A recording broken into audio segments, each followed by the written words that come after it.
আজকে আমরা শিখব 3D স্ক্রিন সেভার কিভাবে সেভ করতে হয় বা লিখতে হয়।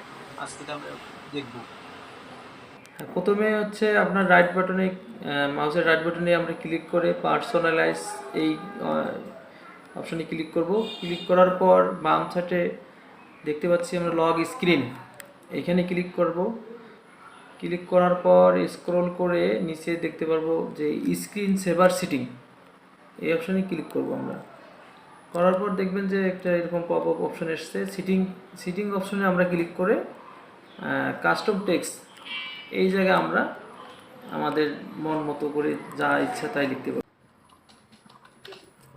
আমি লিখলাম, লেখার পর আপনার রেজলিউশন হাই থাকবে এবং সাইজ লার্জ থাকবে। এরপরে আমরা ওকে বাটনে ক্লিক করব। ক্লিক করার পর আরেকবার